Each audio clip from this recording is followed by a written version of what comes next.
Episode 23. The early hours, usually empty, are filled with runners training.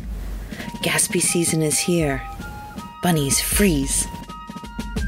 Greetings and welcome in to the Pawtuxet General. I am your host, Jess. We have a lot to cover this week.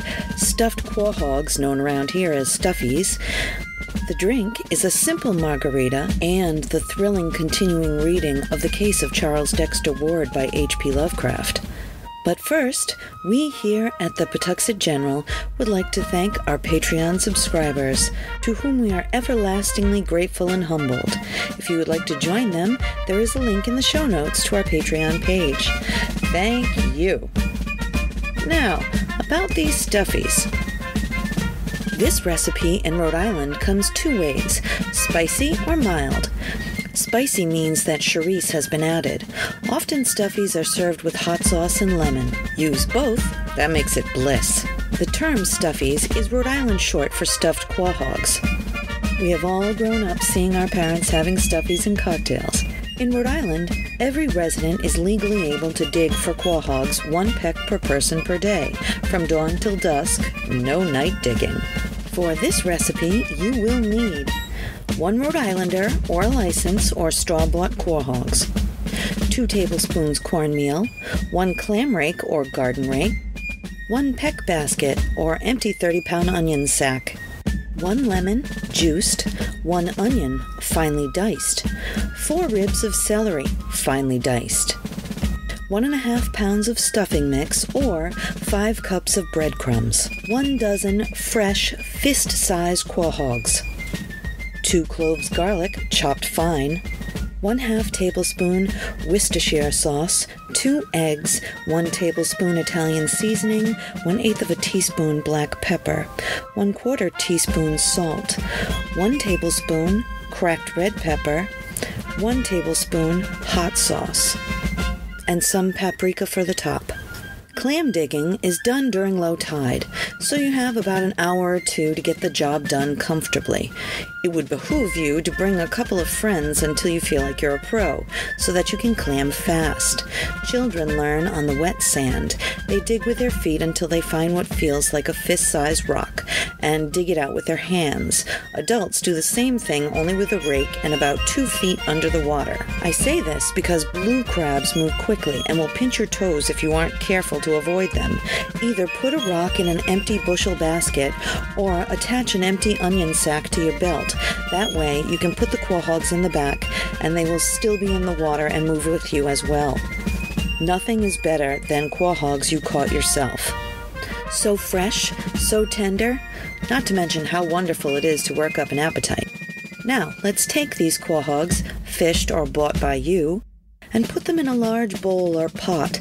Fill it halfway with cold, non-chlorinated water. Add about 1/2 tablespoon of salt and a bit of black pepper, and 1/4 cup of cornmeal. Put the rinsed and gently wiped down quahogs in and let them macerate for about an hour and a half out of the sun to stay cool.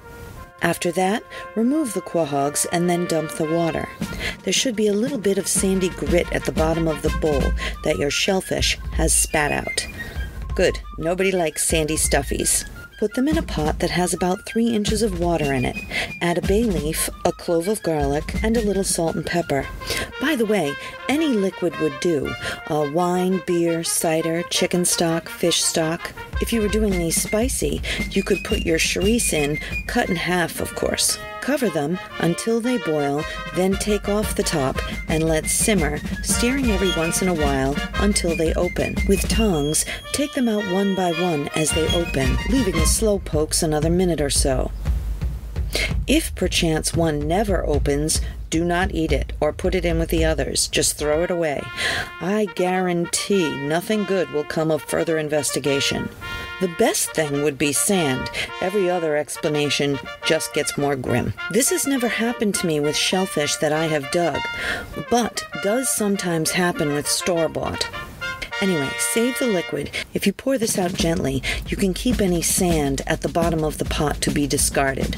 Depending how chunky you want your clams in the stuffies, you can either put them through the meat grinder attachment on your mixer with the chorizo if that's how you fly, or you could just finely chop both. Set the shell aside. They will hold your stuffing. So, take a large bowl, add to it your stuffing mix or breadcrumbs, onion, celery, garlic, eggs, Worcestershire sauce, Italian seasoning, salt, pepper, and cracked red pepper. Then add the quahogs and or the chorizo.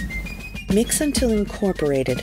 It should hold together when scooped with a large scoop, the size that would fill one of your quahog shells. If it is a little dry, add some of the cooking liquid bit by bit.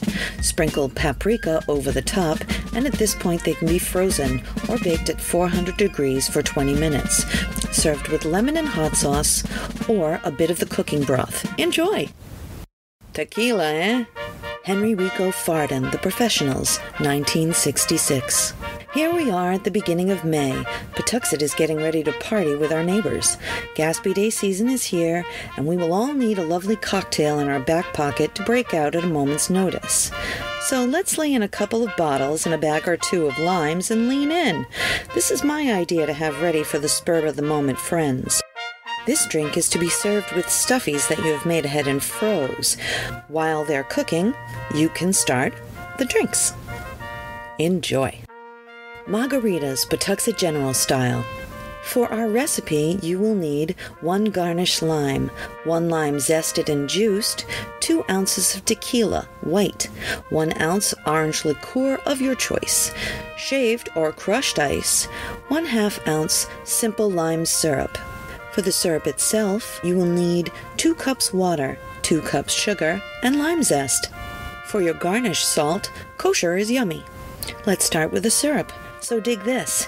You can make this way ahead of time and put it aside in your refrigerator.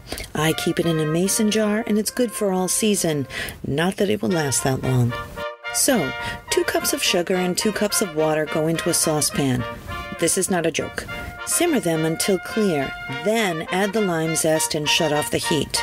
Let cool and chill in the mason jar in the fridge. Pro trick. Keep your martini glasses in the freezer to skip a step. Now, in a shaker full of crushed ice, put 2 ounces tequila, 1 ounce orange liqueur of your choice, 1/2 ounce lime syrup, 1 ounce lime juice, and shake with all the shimmy you have. With the top on, of course. And your top on, of course. Then shake a bit more. Then strain and pour into one of the frozen glasses that has been dipped in salt and lime zest. Enjoy.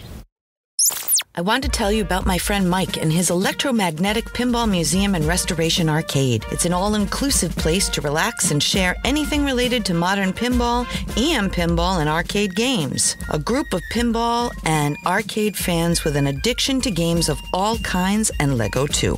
$10 gets you free play on pinball and arcade games all day. You can find them at 881 Main Street, Pawtucket, Rhode Island, or online at www.electromagneticpinballmuseum.com. The Case of Charles Dexter Ward by H.P. Lovecraft, Chapter 3, Part 6. Then on the 15th of April, a strange development occurred. While nothing appeared to grow different in kind, there was certainly a very terrible difference in degree, and Dr. Willett somehow attaches great significance to the change.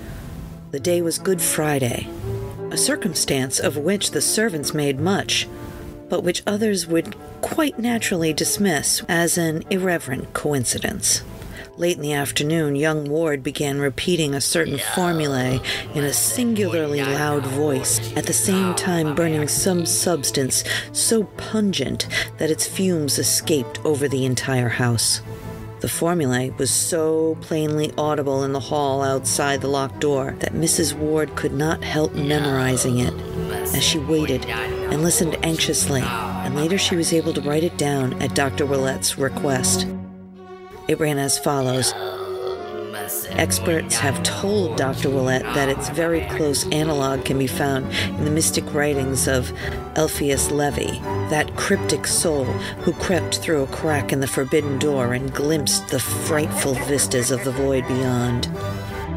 And she heard. This had been going on for 2 hours without change or intermission, when all over the neighborhood a pandemonic howling of dogs set in. The extent of this howling can be judged from the space it received in the papers the next day. But to those in the Ward household, it was overshadowed by the odor which instantly followed it, a hideous, all-pervasive odor, which none of them had smelt before or have smelt since. In the midst of this mephitic flood, there came a perceptible flash like that of lightning, which would have been blinding and impressive but for the daylight around. And then was heard the voice that no listener can ever forget because of its thunderous remoteness, its incredible depth, and its eldritch dissimilarity to Charles Ward's voice. It shook the house and was clearly heard by at least 2 neighbors above the howling of the dogs. Mrs. Ward, who had been listening in despair outside her son's locked laboratory, shivered as she recognized its hellish import, for Charles had told her of its evil fame in dark books, of the manner in which it had thundered, according to the Fenner letters, above the doomed Pawtuxet farmhouse on the night of Joseph Kerwin's annihilation. There was no mistaking that nightmare phrase, for Charles had described it too vividly in the old days when he talked frankly of his Kerwin investigations. And yet, it was only this fragment of an archaic and forgotten language. Close upon this thundering, there came a momentary darkening of the daylight, though sunset was still an hour distant, and then a puff of added odor different from the first, but equally unknown and intolerable. Charles was chanting again now, and his mother could hear syllables that sounded like "Ye Nash," a throg, ending in a "yah," whose maniacal force mounted in an ear-splitting crescendo. A second later, all previous memories were effaced by the wailing scream which burst out of frantic explosiveness and gradually changed form into a paroxysm of diabolic and hysterical laughter. Mrs. Ward, with the mingled fear and blind courage of maternity, advanced and knocked affrightedly at the concealing panels, but obtained no sign of recognition. She knocked again, but paused nervelessly as the second shriek rose, this one unmistakably in the familiar voice of her son, and sounding concurrently with the bursting machinations of that other voice.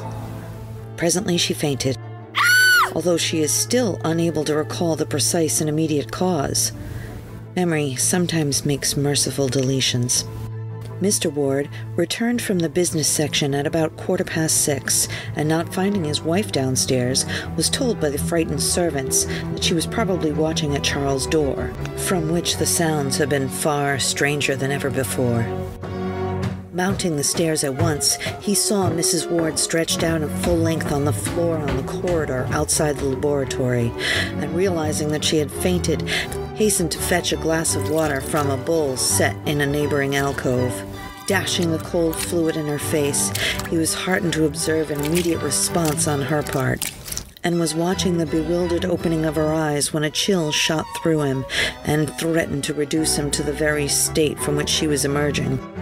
For the seemingly silent laboratory was not as silent as it appeared to be, but held the murmurs of tense, muffled conversation in tones too low for comprehension, yet of a quality profoundly disturbing to the soul.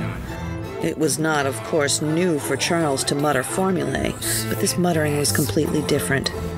It was so palpably a dialogue, or imitation of a dialogue, with a regular alteration of inflections, question and answer, statement and response. One voice was undisguisedly that of Charles, but the other had a depth and hollowness which the youth's best powers of ceremonial mimicry had scarcely approached before. There was something hideous, blasphemous, and abnormal about it, but for a cry from his recovering wife, which cleared his mind by arousing his protective instincts, is not likely that Theodore Howland Ward could have maintained for nearly a year or more in his boast he had never fainted. As it was, he seized his wife in his arms and bore her quickly downstairs before she could notice the voices which had so horribly disturbed him. However, he was not quick enough to escape catching something himself which caused him to stagger dangerously with his burden. for Mrs. Ward's cry had evidently been heard by others than just he, and there had come in response to it from behind the locked door the first distinguishable words which that masked and terrible colloquy had yielded. They were merely an excited caution in Charles' own voice, but somehow their implications held a nameless fright for the father who overheard them. The phrase was just this: "Shh, right!" Mr. and Mrs. Ward conferred at some length after dinner, and the former resolved to have a firm and serious talk with Charles that very night. No matter how important the object, such conduct could no longer be permitted. For these latest developments transcended every limit of sanity and formed a menace to the order and nervous well-being of the entire household. The youth must indeed have taken completely leave of the senses, since only downright madness could have prompted the wild screams and imaginary conversations in assumed voices which the present day had brought forth. All this must be stopped, or Mrs. Ward would be made ill and the keeping of servants became an impossibility. Mr. Ward rose at the close of the meal and started upstairs to Charles' laboratory. On the third floor, however, he paused at the sounds that he heard proceeding from the now disused library of his son. Books were apparently being flung about, and papers wildly rustled. And upon stepping to the door, Mr. Ward beheld the youth within, excitedly assembling a vast armful of literary matter of every size and shape. Charles' aspect was very drawn and haggard, and he dropped his entire load with a start at the sound of his father's voice. At the elder man's command, he sat down, and for some time listened to the admonitions he had so long deserved. There was no scene. At the end of the lecture, he agreed that his father was right, and that his noises, mutterings, incantations, and chemical odors were indeed inexcusable nuisances. He agreed to a policy of greater quiet, though insisting on a prolongation of his extreme privacy. Most of his future work, he said, was in any case purely book research, and he could obtain quarters elsewhere for any such vocal rituals as might be necessary at a later stage. For the fright and fainting of his mother he expressed the keenest contrition, and explained that the conversation later heard was part of an elaborate symbolism designed to create a certain mental atmosphere. His use of obtrusive technical terms somewhat bewildered Mr. Ward, but the parting impression was one of undeniable sanity and poise, despite a mysterious tension of the utmost gravity. The interview was really quite inconclusive, and as Charles picked up his armful and left the room, Mr. Ward hardly knew what to make of the entire business. It was as mysterious as the death of the poor old cat, whose stiffening form had been found an hour before in the basement, with staring eyes and fear-distorted mouth. Driven by some vague detective instinct, the bewildered parent now glanced curiously at the vacant shelves to see what his son had taken up to the attic.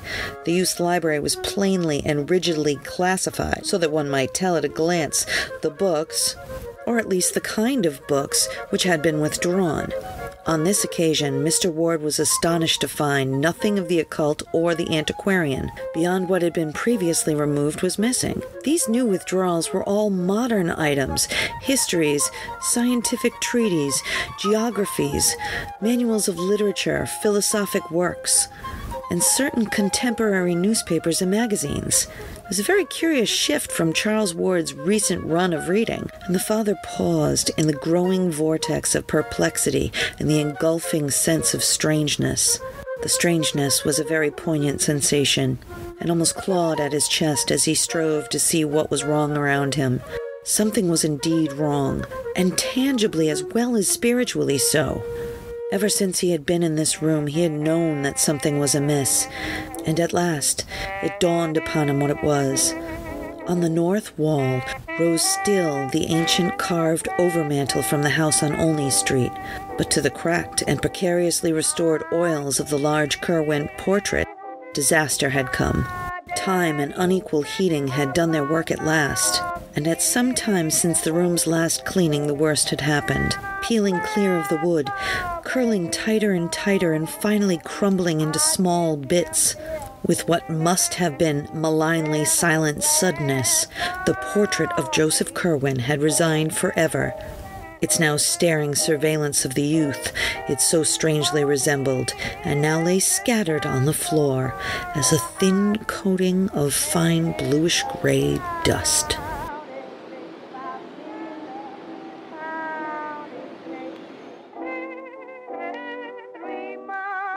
We want to thank you all for joining us here today at the PG, and we would like to take this opportunity to remind you to feel free to reach out to us here at our email, jess@pawtuxetgeneral.com.